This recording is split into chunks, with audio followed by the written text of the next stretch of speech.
stuff that dreams are made of.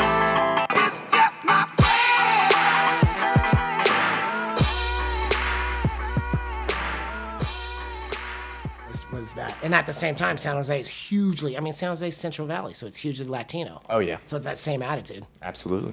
I mean, that's why I always tried to do the work that I did, because like my dad was into shit like not only doing that, but my dad was into shit like we need to smuggle food down to Cesar Chavez. You know what I mean? During my days at the University of California, I was one of 250 black students out of a population of 30,000. When were you there, by the way?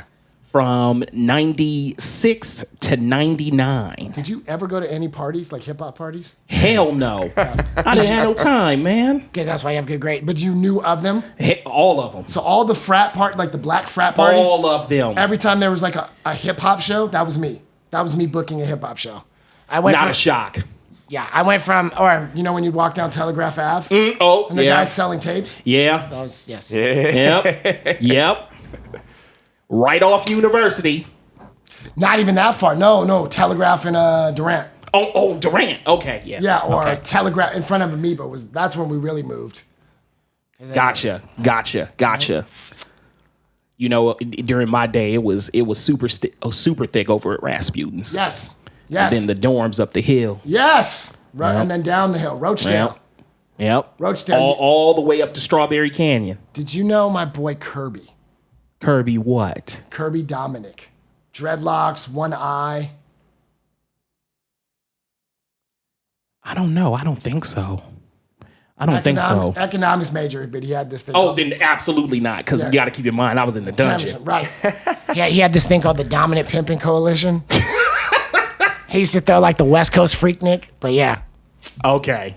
All right. I think we're ready. Are we ready? Oh, wait. Is this thing on? Wah, wah, wah, wah, wah, wah, wah. We're taping. Cage Cousins, happy 2019. Yes. We are back. What a great new season. We're ready. We're excited.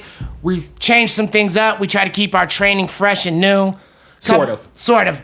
Couple of announcements, something about the yin-yang energy in the universe. Shout out to one of our co-hosts, Fred Yu. He couldn't be here, but he's too busy being a father because he had a newborn baby. Congratulations, so Fred. Clap it up. Yeah. I haven't met you, but congratulations. Fatherhood. Fred the Estimator, master of jiu-jitsu. In other news, sadly, I want to take a couple moments to dedicate this episode and every episode to the memory of Sifu Wong Jackman, who was hugely inspirational and important to my family in terms of martial arts. Probably the first person to expose black people to internal martial arts in Oakland and made sure that they could use it to train their minds, heal their bodies, and protect themselves from terrorism at the hands of racism. So my heart goes out to the family, and thank you very much for your contribution. That being said, new season, new ideas. We're here to talk about UFC 234, which is Whittaker versus Gastelum. And it wouldn't be right without bringing, and I'm so happy to say this, a special guest, an actual professional mixed martial artist by the name of Hector El Matador Farajado. Clap it up. Yeah. Cage Cousins. Yeah. Now, sometimes I have that old black uncle moment, and I can't pronounce things, and I rely on JK, who's African.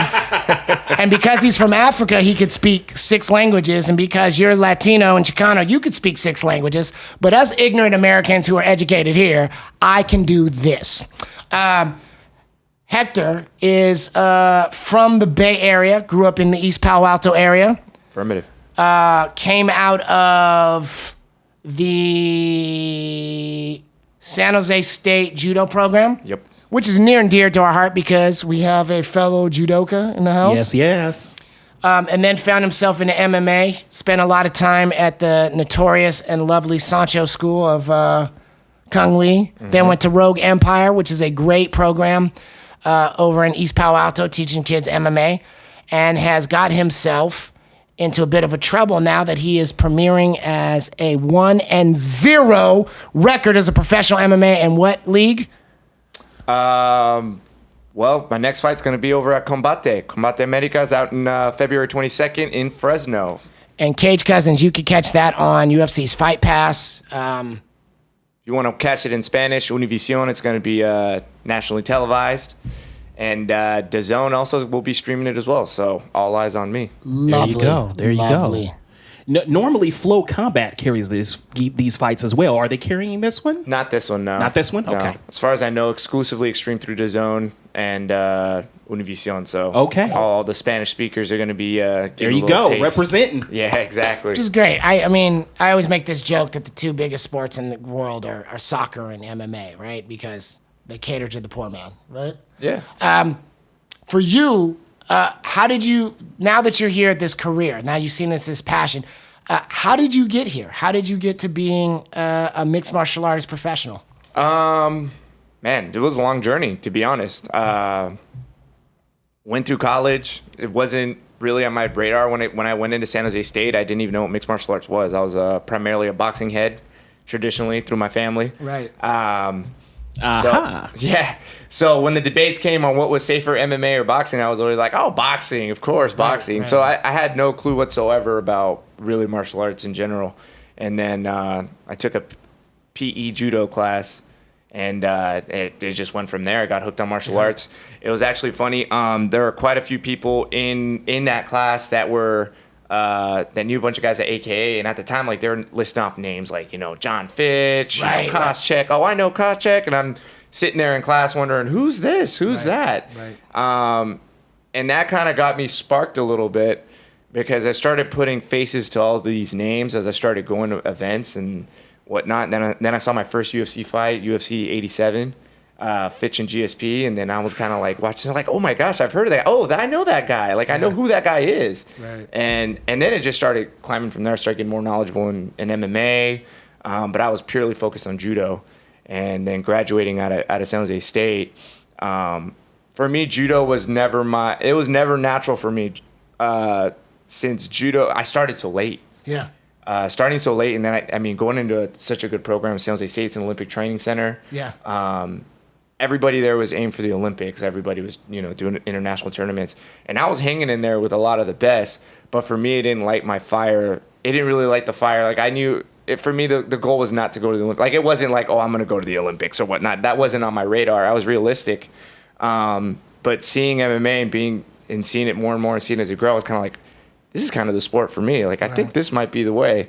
And then, I mean, I boxed really, really young, very informally, but I boxed a little bit. So boxing came kind of naturally to me. And then I had judo. So it was I was kind of in a pickle of, like, I know how to grapple and I know how to strike. You know what? This might actually be the thing. And then just seeing it blow up more, I was like, okay, I started getting more interested. Then I graduated college, got into the real world, worked a 9-to-5, and life was not as fulfilling. And everything was great. I was in a great situation, but it just wasn't fulfilling. I couldn't make judo practices anymore. So I started getting out of shape. Been there. Yeah, life hit me. Been there. Because I've been so used to going to judo practice every single day for years, all through college. And it just, for me not to have something like that, I just had a giant hole in my life. And I took that opportunity to be like, okay, you know what? Let's try something new. And I got into MMA, started training a little, cross-training with Kung Lee's gym. Yeah. And then primarily with Rogue Empire in East Palo Alto, I sought them out. Yeah. And then it just took off from there. Just kept training, took off from there. And if you were to explain to somebody who didn't watch MMA or didn't train, if you weren't fighting, what is so fulfilling about training? Something special about that. So for me, I was never athletically gifted, or I never really had that. I didn't have too much natural ability. So actually going into mixed martial arts, or just going into martial arts in general, the progression was what got me obsessed. Right. I started from I came from football, but even in football, like, I was very underdeveloped. I was always a late bloomer. Right. So seeing the progression of, oh man, I'm getting better in this skill, you become obsessed. So goal setting. Oh, huge. And I always say that martial arts is sports for nerds, which is hard to explain, which is why, it's true. When you meet a lot of, like, no-gi guys, like, they're like, well, by day I build satellites, but by night I choke people out, you know? It's hard to explain that to your mom, right? It's like, oh my God, you're punching people. Yeah. But it's just like that it's It's so hard to explain sometimes because especially with martial arts and whatnot, with mixed martial arts, it's so much. Like everyone can build themselves. No one's cookie cuttered into a style. Right. And I think that's what got to me the most, because it's like for football, I'm like, oh, I wasn't big enough for football. I wasn't fast enough for football. That doesn't matter in mixed martial arts because you have weight classes. Yeah. You can have different skills in mixed martial arts. You don't have to be the hardest puncher. You can be a technical grappler. You don't even have to be the best grappler. You can set your style, and it's kind of like a video game character. I was in video games too. I can learn this skill, and this mix and matches with this skill, and start kind of building yourself up. Yeah. And I just got obsessed with the progression because I was like, okay, I'm picking this up. This kind of works. This doesn't work. Let's keep this. Boom, boom, boom, boom, boom, boom, boom, and then just following the road. Now, let me ask you this. Oftentimes, I always say one of my biggest problems when I was training was I was a freak athlete. And then when that athleticism was taken away from me, it kind of left me handicapped because I didn't know how to make that transition. You mentioned that you weren't a natural athlete. Yeah. So with that, what are some of the differences and some of the advantages that you think that you might have in some of these exchanges because you may be more technical? I have to rely more on my technique. It carries me a lot further. So, I mean, that's a huge advantage. And then also just stressing basics, falling back on basics more than anything. Because it's like I don't have to cook, I don't have a death left straight to fall back on. So I have to sharpen my other tools to supplement stuff. So I personally like being very well-rounded. Right. I think actually my really only natural ability was being stubborn not to quit. I know something about that. Yeah, you would. Yeah. You would. Given that, and I'll be very transparent, given that judo is something new that I've been learning the last 2 years, where do you see judo show up in your life in other places that have nothing to do to fighting? That's a good question. In life, honestly, all over the place. Give me one example. If we're just Work was huge. Going into the 9-to-5 world after college, it made everything for me because I was taught, going through practice, you're put in difficult situations and you have to figure out ways to get out or get through it. I was kind of in that same sense going into a job. My first job coming out of college I was dealing with a very difficult boss, and I wasn't happy. I wasn't happy with the way things were going, but the thing is, the bill still had to get paid. Yeah. Everything still had to get done. So it's just basically it's just like going to a day at work is like going to judo practice. Even if you're not feeling good or you're not feeling on point, you still got to get it done. Yeah. So that kind of motivation, that drive, that pushed me, that kind of discipline set me right for it. And I did fine. I was able to work and still train, and I did pretty good as an amateur. I trained pretty much as most pros would train as an amateur. But I was still able to handle a 9-to-5 job and do everything I had to do. By the way, all of y'all people out there that are bosses, I hate y'all jokers. I hate y'all. Because y'all are the suckers that want to sit up there and because you have no control in your personal life, you want to try to control other people in these four walls. Y'all suckers. Y'all are suckers. You hear that, Double D? We're suckers. I paid the cost to be the boss. So you're completely pro now, so you're not working full-time at all, you're just part-time? Yeah, so basically that was a big reason for my move to Alpha Male. As I was going through my amateur career, I was looking to make the jump to pro. Things just weren't going right. I was actually living very comfortably. I was still able to train in the mornings, train at nights. I still worked the 9-to-5, and I was making great money. I was in a very comfortable situation. I was still living at home, so I wasn't paying rent or anything like that. Okay. So, I was living great. But, there was a situation with my previous job where they were looking to lay me off. Mm-hmm. And then it kind of just hit me like, whoa. Like, I kind of got shook up from being comfortable. And then everything kind of spun out. Or, I was looking at life changes. And then I just kind of took the opportunity to be like, you know what? I'm in my late 20s. I'm cracking 30.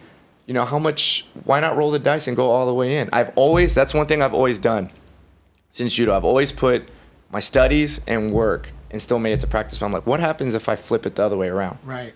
What happens if I turn it the other way around and I put training, everything first, make work supplemental.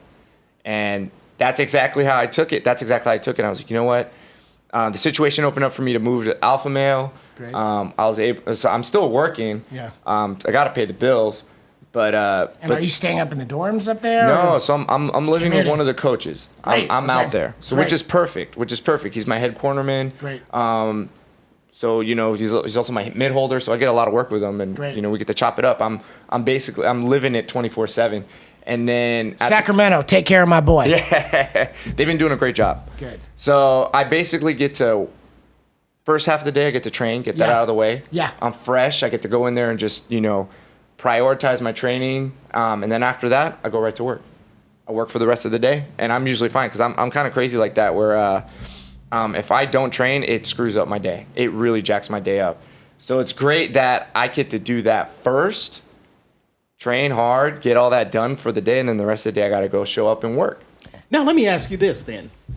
So, are there any of your colleagues at this 9 to 5 that know that you are involved in martial arts? So my previous colleagues, they know. They all knew. Okay. I was lucky that they were martial artists. So I was in an office full of martial artists. Wow. All See, former you got judokas. fortunate. You I got did. fortunate. No, I did. My boss was great. He was great. He would give me time. That's why I was comfortable, because he would give me time and be like, hey, I got this fight. Is it cool if I take this time off? Yeah, sure, go take time off. But at the Wow. same time, like, it was a good situation, but it could have been better.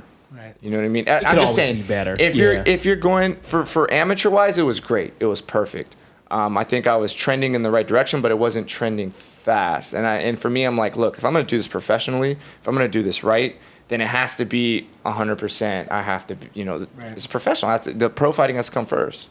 That's awesome. Yeah. That's awesome, because I had an experience in which, obviously, being involved in martial arts, where, I was also in the corporate sector.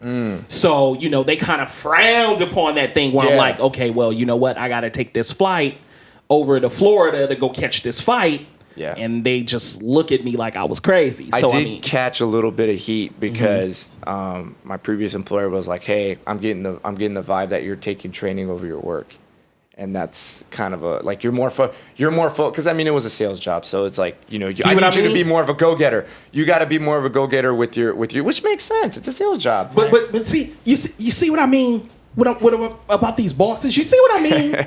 I just said that, didn't I? Okay, Yeah. I'm sorry, Hector. Go ahead. Yeah, but I mean, he was very supportive. He was a great boss. I have nothing negative to say about the previous situation. But yeah, I mean, he brought that up, and at the same time, I was just kind of like, that's always how it's been with me. I've always been like, man, I've always put training first, whatnot, and my job just gets me through. So I just basically took the opportunity to be like, okay, now I'm really gonna put that situation where my mind's been at. So I'm gonna actually put training first, and then work less hours and whatnot, sacrifice a little bit. It was a huge sacrifice because I left home. That's the first time I left home. That's the first time I left the Bay ever. Wow. And went into a completely brand new situation over alpha male where it's the elite of the elite, especially in my weight class. Yeah, Anywhere no from kidding. 130, anywhere from 155 and under, it's an elite No room. kidding. No kidding. And that was the biggest thing going over there. I spent some time. I actually took a paid vacation out to alpha male to spend a little bit of time out there. Wow. Which was actually funny how I ended up over there. I actually fought 2 alpha males in my amateur career. I was going to say. Yeah, I fought was 2 trying of to them. figure out how that happened. I was just about. It's so funny that you say that, because Yeah. that was going to be my next question. I was Like, like- how did that connection I even fought happen? 2 of them. They were close fights, decisions, both of them. Split decisions, right? One, I believe, was a split. The other one was a unanimous. The first Okay. one was a unanimous. Okay. But, I mean, they were tough fights, so they were very familiar with me, and I fought both of them. Right. And at the end, the last one that I fought, funny story, after our fight, it was like, hey, man, come out, take a trip. Of course. Whenever you want to come out here, just take a trip, see how it is. And I was kind of like, I'd have to be stupid to say no. Right. You got an invite. I got a nice invite. I'm like, really? I'm like, I'm kind of tired of fighting you guys, man. Like, because that was the thing with me. Seeing their style, they didn't miss any corners. Yeah.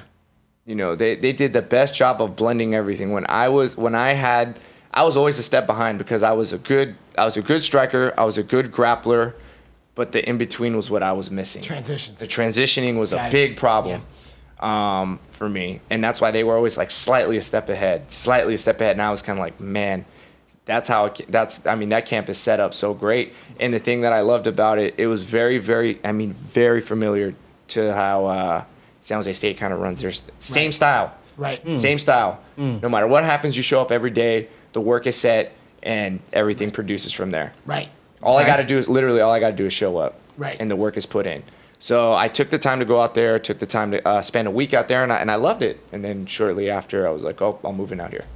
So you're going to have that moment one day when you're going to walk into either Bellator or UFC. You're going to have a contract.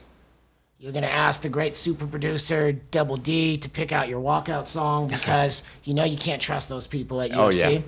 What is your hip-hop song that you want people to know? Man, Matador is here. It's tough, man, to be honest, because it's always by mood. It always flips around. Yes. I think I've only used 2 songs multiple times. Okay. Yeah. So Which are? first one was Energy from Drake. I was feeling that one. Hold on. I knew you were gonna give me that look. But I was feeling that. I used that one 2 or 3 times. The other one was DNA from Kendrick Lamar. Woo. Yeah. And That one gets me going. Okay. Well, I got a little suggestion for you if I could put a bug in your ear. All right. You know, because I'm from the classic hip hop generation. So Method Man's "Bring the Pain." That's a good one. But he'll play that anytime. Tupac, You Can't See Me. Hey, very good. And I mean, anything Tupac. Tupac. You're at Alpha Male. You got to. Oh, you yeah. got to shout out the boss. Absolutely. Cage And if you're on Cousins. the East Coast, you could play Kumo D's "Wild Wild West." I'm not mad at you. Cage Cousins. We're going to take a quick break. We'll be back. I am the SweetMBA. I'm joined by Hector Matador Farajado. as And well the as diabolical Dr. J.K. Akins. everything recorded, put in front of you, and stylized by Dream Air Productions. We'll be right back. This is Tyson Griffin. Sean Bunch. Myron the Hitman Smith. Jordan the Juggernaut Powell. Maurício Alonso. Shout out to Cage Against the Machine, MMA Podcast, MMA Fantasy League for you. You Google them right now, because I'm about to Google them. And we are black as hell. and brown. And Nice shade. Thank you. A little bit lighter. Let us but shade. yeah, we're brown. In a Sunday afternoon. We're not too far off, though. Yes, we are. Yeah. Hey, si se puede, homie. All right, we are back talking about UFC 234, which is Whittaker versus Gastelum, our first fight of the night. We have the Brute Jim Crute versus Smiling Sam Alvey. I'll make it short and sweet, just like myself. The UFC likes Sam Alvey. They like Sam Alvey in Australia. He lost some fights. He needs to be fed. I think Sam Alvey wins this fight easily by KO. That's why it was booked this way. Thoughts? I went Crute. Ooh. I'll tell you why. Please. Crute is an Australian guy, Yes. and they're bringing in Alvey on short notice. That doesn't. Although Alvey has the knockout, has the knockout power, I think they're actually bringing in Alvey to feed Crute. Ooh. He's a That's contender. interesting. Crute's a because contender series winner. That's right. That's interesting. It's interesting that you bring that up because I think that Sam Alvey is one of the most difficult people to prepare for on a short notice. Yeah. He is very awkward. Very. He is very strange. His strikes come from very weird Dominic Cruz type angles. So it's that's why I actually think that Alvey will win this fight. I don't think he will finish Cruz, but I'll take him by a decision. Okay. He's just a difficult guy to prepare for, and then you're bringing him in on a 1 week notice. It's tough for Alvey on that end too, because he's got to go all the way to Australia, That's true. and he's had some tough fights. His previous fights have been pretty tough. That's Yeah, true. yeah, But yeah. this Yeah. time he didn't have to cut weight. This is at 205. Yeah. Right. And I think he changed up his training regimen too. Well, From what I can see. I mean, I don't think it's all his wife anymore. Yeah. Right? I'm What- not positive. I know he spends most of it. I mean, he's with Dan Henderson, but I know Right. his wife was running his corner. I don't know. This guy's unpredictable, so it's Yes, hard to he tell. is. Right. It's hard to tell. Okay. We'll see. What do we got next? You know you're gonna have to help me with this, Doctor. Okay, I'll help you. I'll speak a little bit of Wakanda. We have Devontae Smith, which may or may not be an R&B singer. Could be Devontae Swing. Could be Devontae Smith. Versus the maestro.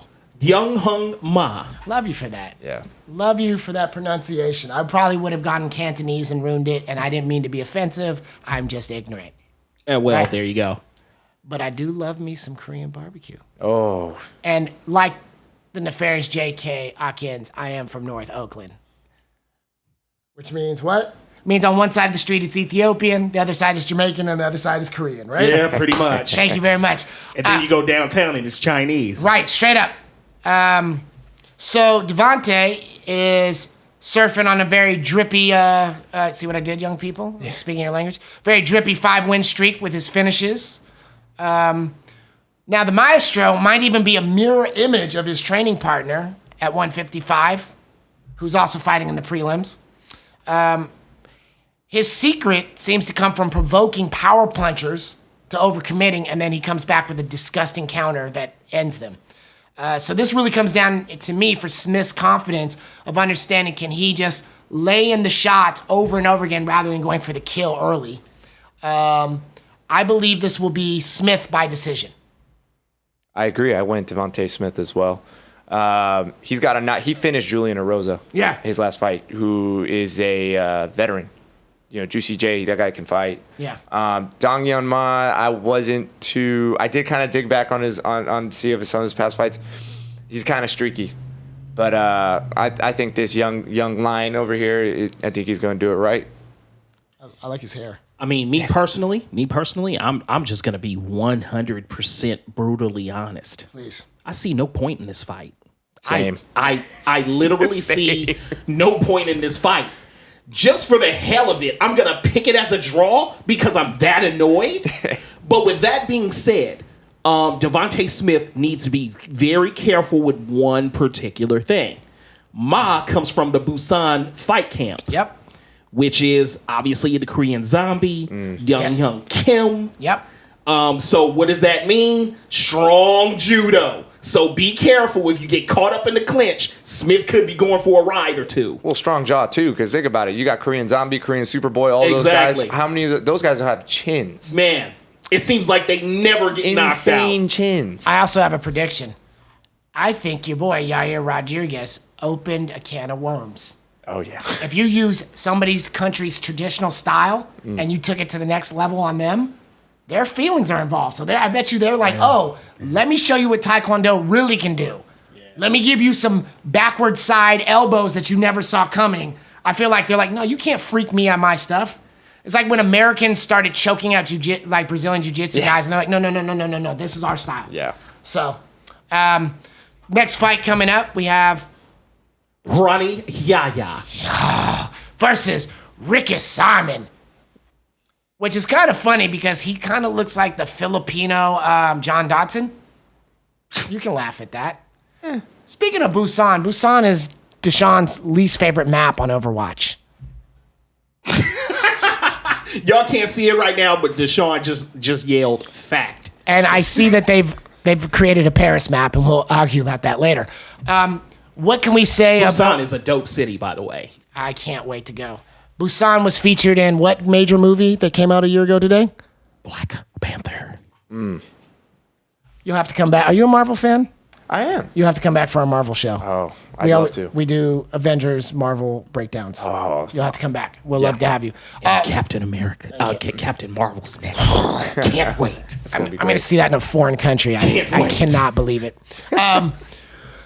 Ronnie Yaya, a student of one, Dean Thomas at the American top team. He looks like, this is quoting Dean, he looks like a terrible basketball player, right? Oh yeah.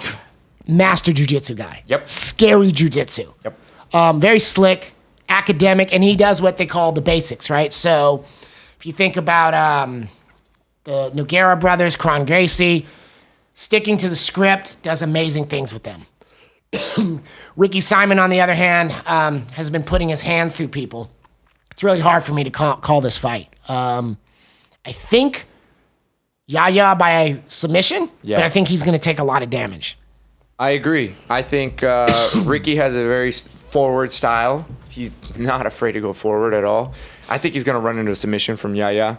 Very blood and guts fight. This cat's tough. I will say that. Simon's tough.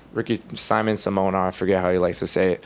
But I got Yaya. He's a vet. I think he's going to tap him out. He'll take this L. And then, maybe he'll try to run into my boy Benito Lopez after that. And then, Oh, you calling new fights. well, he's been calling out my boy Benito. And he don't want that smoke. Interesting connection. He trains up at Gracie Barra, Portland, which is where Paige went to. Very interesting. Yeah. See, what's interesting about this fight is that both fighters only have one way to win it. Yeah. Mm-hmm. Yeah. And that's what makes this part interesting. I don't see Simon getting suckered into grappling with Yaya. Which is why I'm gonna take Simon by a decision. However, I would not be surprised if Simon knocks Yaya out cold. I could maybe see that. That's possible. I'm not saying it will happen. Yeah. I just don't see Simon getting suckered into a jiu-jitsu exchange. I think so. I don't. There is not a snowball's chance in hell that his corner would even allow that to happen. Unless he ignores his corner. Avoid any grappling exchanges at all costs. It's a very heavy wrestling style.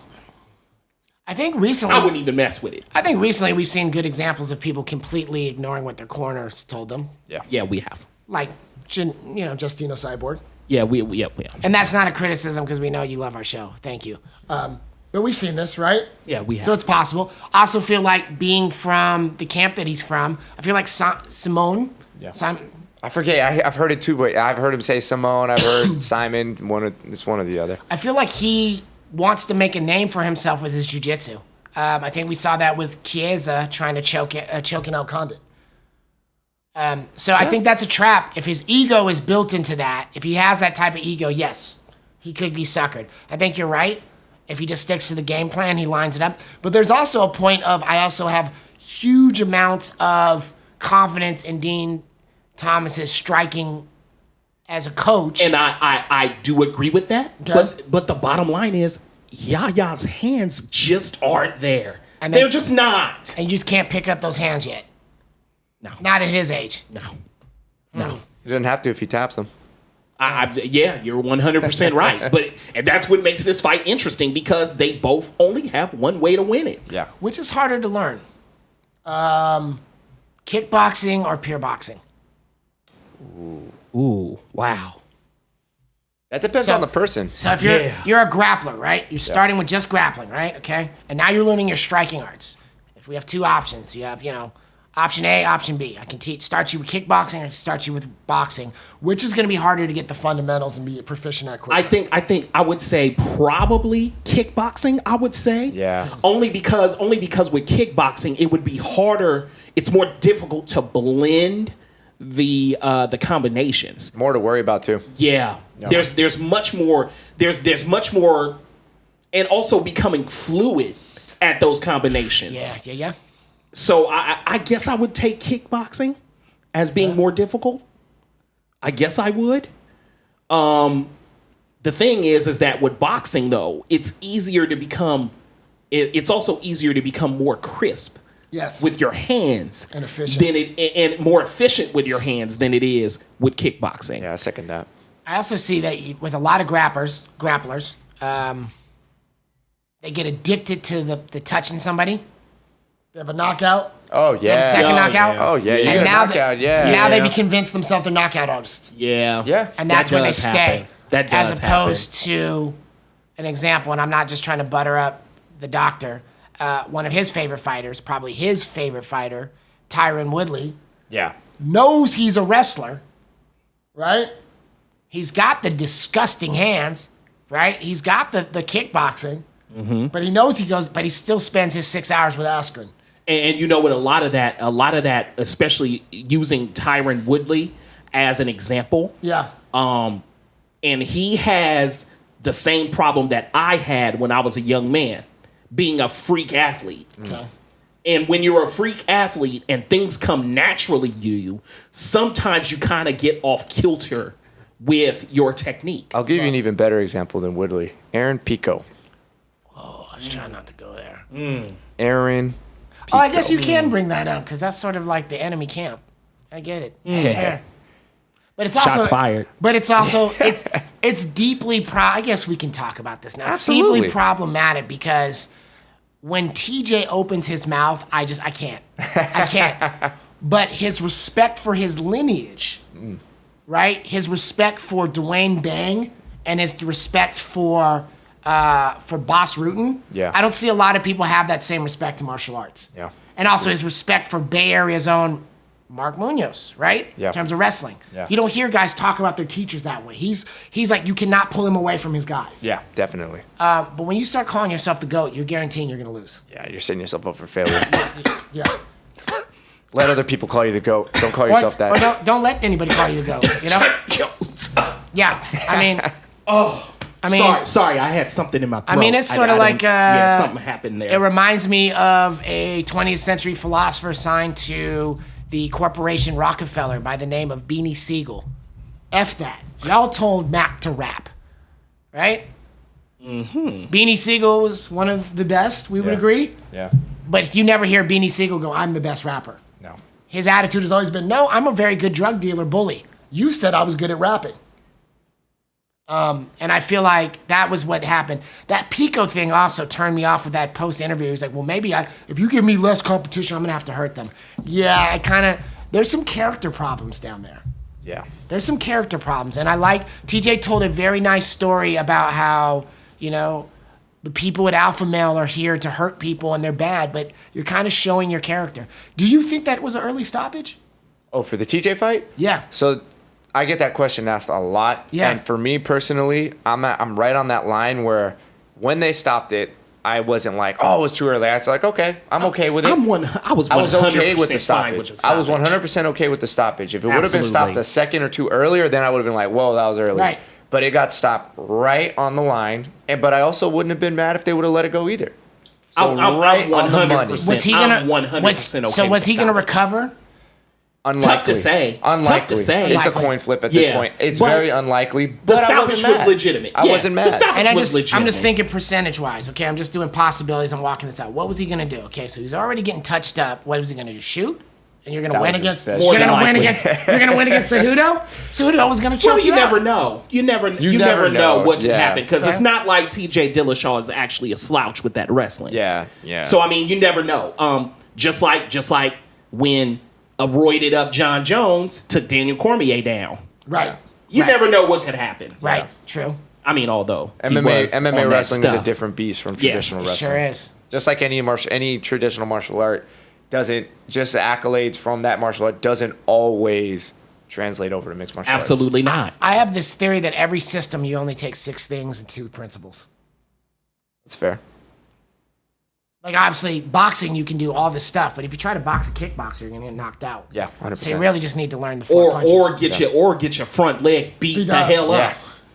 Right. Because that would be the first thing that I do. And I would go inside, Chop. not Yeah. outside. Yeah. I'm going inside. Right. Chop. Right in that tender thigh. Right. And I guess for me, like say with boxing, there's the 4 techniques and of course obviously the evades, right? But really you need to learn how to hide behind your shoulder. Right? You need to learn how to make sure your hands come back to your chin after you throw. Yeah. And you need to learn how to lean. Yep. Right? And that's the principles that you pull out of it. Body shifting. Right. Body shifting, absolutely. And also, I guess all of them where they line up is striking from your core, not striking from your arms, From your arm. Oh, 100%. which is really hard to teach people more and more. I'm realizing as I try to like show younger people or show women or whatever, and it's like really hard. Like, don't throw from your shoulders, throw from your core. But, It's been my profession since I moved to Sacramento. That's Yeah. what I do. I'm a personal trainer. oh, I make got my it, money. really? Yeah. Whoa, okay. Hey, sign up. Yeah. Sign up. He's got the credentials. UFC Jim Rockland. Nice. Okay. Rockland, Okay. huh? All right. Shout out. I'll send you some people. Well, ladies and gentlemen, we're about to get into that stuff. I have to get ready before we do it. This is a main event, co-main event. We're going to take a break. I'm going to get my mind right, and we'll be right back. I am the SweetMBA. I am joined by our special guest. Hector Matador Farajado. We also have the nefarious Diabolical Dr. J.K. Akins. Everything you see, hear, and experience is brought to you by DeShawn Davis at Dream Air Productions. We'll be right back. Holla at your boy. But on your calling card, not on ours. We don't do collect calls. Cagers, we love you. We need you. Please tell your friends about the Cage Against the Machine podcast. Like us on Facebook, follow us on Twitter. Tell your friends to follow us on Twitter. Only good things will come from this. Your child will get into Stanford. Your favorite fighter will win the title. Thank you very much. And we are black. As hell. A little brown. Happy Black History Month. You may not know who I am, but my name is Carter G. Woodson.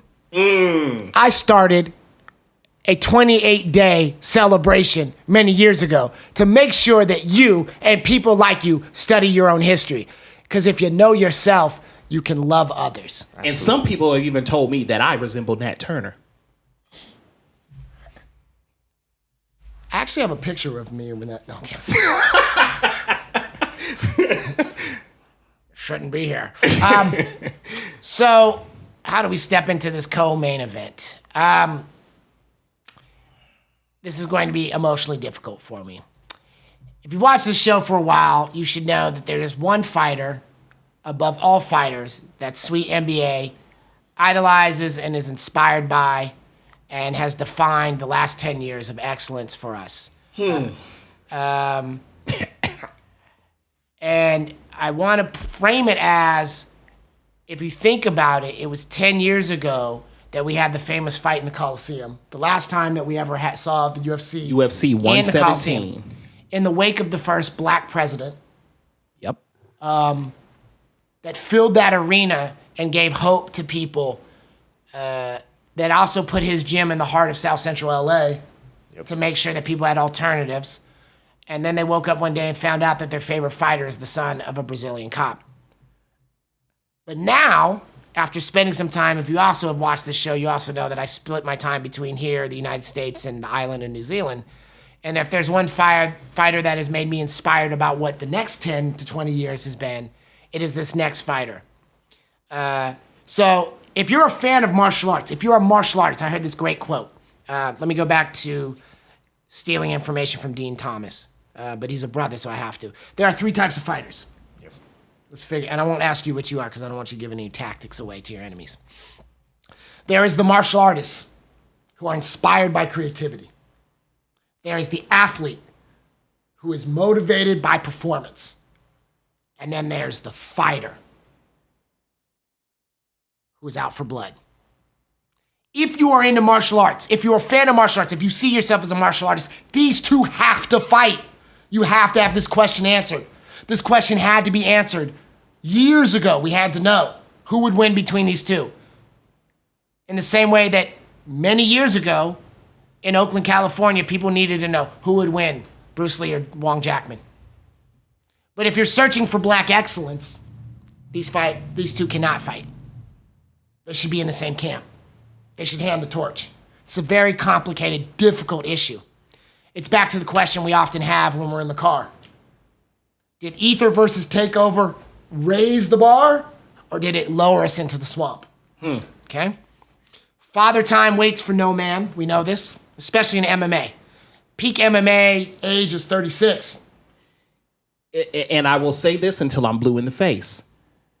Time is undefeated across all sports. Not just mixed martial arts, all sports. I've often referred to this person as the Muhammad Ali of MMA.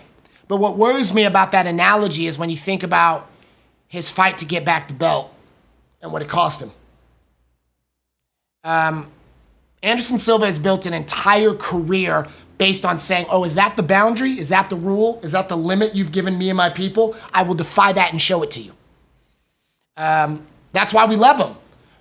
So it's not out of the realm of possibilities that Anderson Silva wins this fight and becomes a 185 contender. I said it's not outside of the realm. There's always a possibility. However, fighting the clone of himself, even Wolverine, was gravely wounded. Anderson Silva has famously and scarily always said, who do you want to fight next? Myself. And now he's going to fight himself in Israel Adesanya. I suspect it will be Israel by decision out of respect. Well, Cage Cousins, Sweet, Hector, I don't mend hearts, I break them. And the bottom line is... Because, Simone, I don't make monkeys, I train them.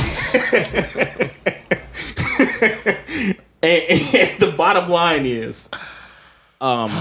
Anderson Silva will be pushed to the brink of death in this fight. It's really just that simple. And it's going to be quick and it's going to be brutal. The bottom line is you don't put in a 43-year-old man in the octagon. With a broken leg. Yeah. In the octagon with an African killer. Because you're going to find yourself slaughtered. Not just the African killer, a Kiwi. Now, let's put in context what that means. Do you guys just see what Dan Hooker went through against...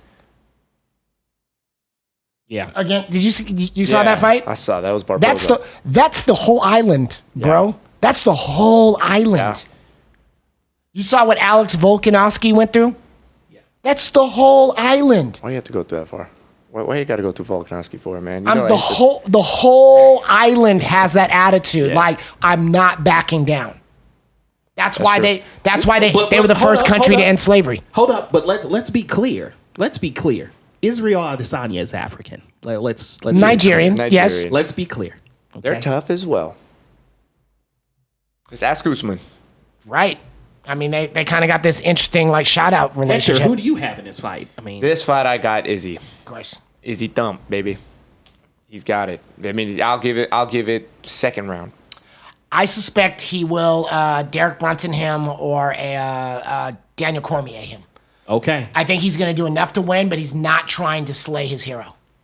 I think he'll give him the first round of respect, and then I think the second round Okay. he's going. And I see second, no third respect round. at all, and I think it's going to be quick and painful. Got it. It's, either way, this fight is feeling quick and painful. Yeah. As long as no leg gets broken, I'm Yeah. fine. But I accept that this man should probably either be in Bellator or ONE FC. I love. Or how Anderson. about this? Retire.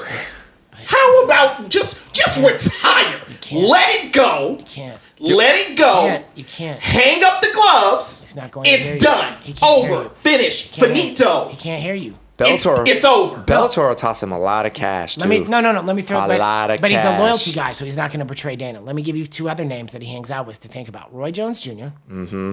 Bernard Hopkins. Yeah. He Tell can't. me about it. He literally cannot get the message. You can't email him and be like, "It's time to quit." Yeah.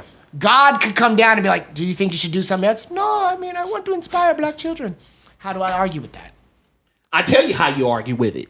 By realizing that you're getting into the octagon with a Nigerian killer and realizing that your life is about to flash before your eyes. That's how you come to that conclusion. His fool is remember, he's at the Madison Square fight, and he calls me. I said, "What's wrong?" He's like, "I think I'm going to a funeral today." I said, "What do you mean?" He's like, "I think Daniel Cormier is going to kill your hero," and hangs up. This fool is so dramatic. It's so terrible. That's painful. It's painful. All right, Cage Cousins, we're now moving on to your favorite time. I know, because you guys always message us.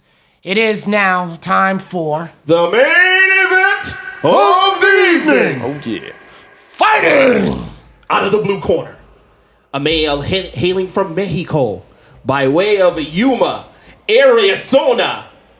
He is the man from Arizona State, All-American wrestler, Kelvin Gastelum. And introducing the champion fighting out of the red corner.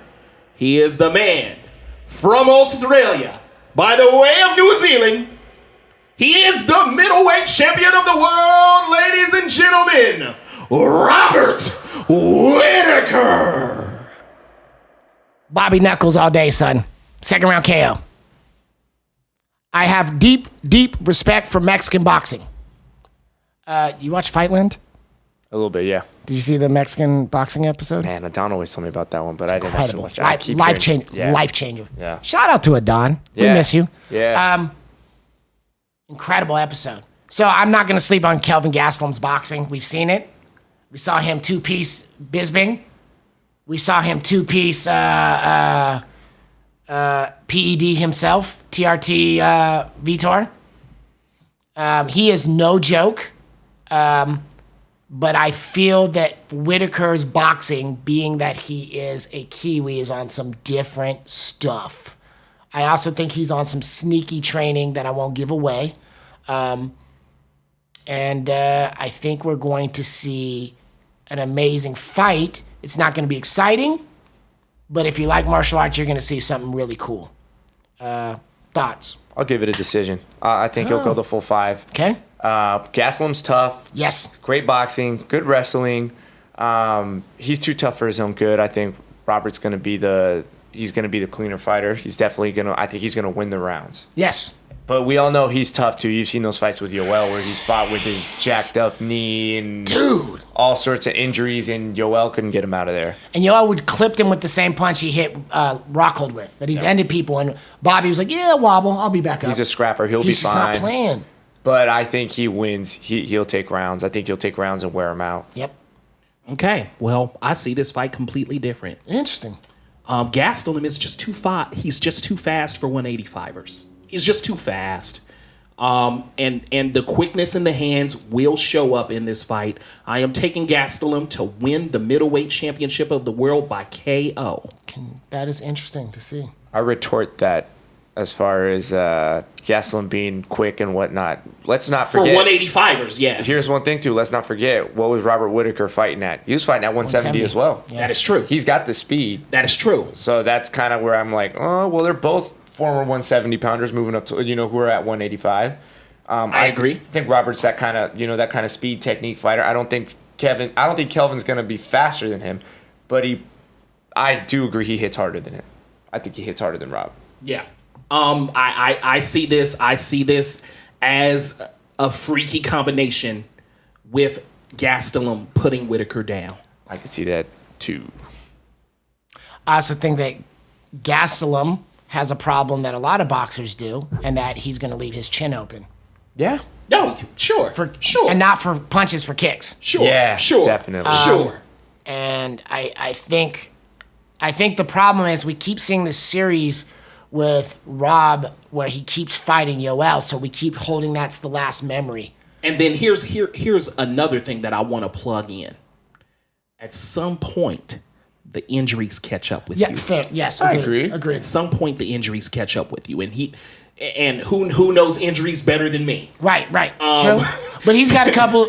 Gastelum's got some himself. I think we just got to remember who Whittaker was when he faced Derek Brunson and who he faced Jacare. Mm-hmm. And remember that guy rather than holding up the template of Yoel Romero, who, is still looming and lurking. He's going to fight one of these guys. And I think Gastelum mentally doesn't want to be at 185. No. In his heart, he wants to be at 170. He doesn't, but he had to come to grips with the fact that 170 was just too tough a cut. For sure, but I think mentally him going at 185, it wouldn't be the worst thing for him. In his mind, I think if he loses, he'd be like, well, I'm going to go to 170 and try it again. Yeah. I think he's going to give that shot. Do you know where Gastelum is now? Where is he training? Is he with Perillo still? Man, he last I heard, bouncing all over the place. Yeah. Yes. Which sometimes can be good. Last I heard, he was at King. No, he left King. He was for a little bit. Left King. He left. A lot of those guys. I don't know why I thought for a second. I think the only one who's staying there is Verdum, and he's like, I want out of the UFC. Yeah. Y'all gonna test me? I need to leave. I don't know why I think Gastelum... Was he linked with Cejudo? I don't know if he was linked there at all, maybe. Really? No? That's interesting. I thought I saw that in a camp, maybe. Really? That's interesting. Okay. Maybe San Diego? I forget. This guy You know jumps what? all over the place. I'll look into it. Yeah. I can... Of course, we got sources. Yeah. I know a guy who knows a guy. Yeah. Pretty much. That's interesting. Back to the Arizona State Wrestling, though. Who else do we know who came out of that program? Cain Velasquez. And the new heavyweight champion, apparently, of Bellator. Oh, yeah. Yeah, Ryan Bader. Mm-hmm. Yep. So is that Ryan Bader and Cain Velasquez were actually teammates. right? Yeah. So was that a real fight, or was that hey Fedor? That was what I told you needed to happen in the first place. Fedor needed to retire. Yeah, but the way he hit him with that, I've been like, But I mean, Bader's an interesting subject, right? Right. Because as you know, I have always said that Bader is always going to be a good fighter, but never good enough to win a title. Which is why I think he transitioned to Bellator. Because I mean, if we're going to be completely honest, He had his run in Bellator. I mean, in the UFC. I don't think he was just going to be another gatekeeper. If he yeah, would've stayed there. exactly, Yeah. exactly, and that's why he was never good enough to really win a title. Yeah. Not really. and then there's also the other piece, and not to be a d-bag. There was that moment where Daniel Cormier was like, "Hey, do you think people actually want to pay to watch you fight?" Not think saying any names. Ben Askren. I don't know, man. I don't know, bro. What is it that you don't know? I think Ben Askren got that pull power. Like, he's like the soldier boy of MMA, man. The trolls like his trash because he goes directly at Dana. So I think he's got that pull power from them. He runs his mouth. But if he loses, it's done. That's if the he thing, loses, he hasn't lost it's yet. so. But he's. But yeah. see, here's the thing, and this is my problem with Yeah. Ben Askren. He's never faced competition to this level before. True. And that's where my issue with him is. So Let's see him back. let's see what happens. Yeah, it's kind of like back to Cocaine Jones. It's like, who has he fought that can actually put his lights out?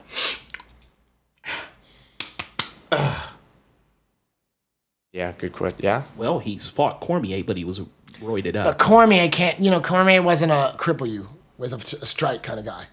Well, he At light could've- heavyweight. Well, not at light heavyweight. Not at light heavyweight. He wasn't. And to fight somebody with that much range, he wasn't going to fight him that way.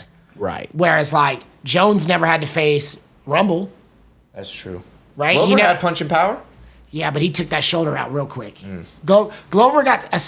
Glover's training time got assassinated during those 3 years they wouldn't let him into the Yeah, UFC. yeah, that Right. jacked him. Yeah. That jacked him. Yeah. Right. Well, looks like we got to wrap this thing up, y'all. Yeah, this has been a great. This really stinks. I was having fun. Yeah, we really enjoyed this, and we're going to be supporting you. And you guys, Hector's going to need sponsorships. He's going to need your eyeballs. He's going to need his career. You're going to support him, Cage Cousins. We're going to put him all over Instagram and things like that. Please support the locals. This is how our name gets out there. Right. And this is the mecca of mixed martial arts. Straight up. is. So let's Without make a sure. doubt. So let's make sure that we're supporting our own here. Straight up. John Jones is from New York. Hector is from the soil. Bay, man. Upstate New York. Put your money where your mouth is. We don't do it for the culture. We do it for the infrastructure. I am the SweetMBA. I brought with me. The diabolical doctor, J.K. Akins. We also have. Hector El Matador Fajardo. And everything you see, hear, and experience is brought to you by DeShawn Davis at Dream Ear. And without further ado, Sheriff!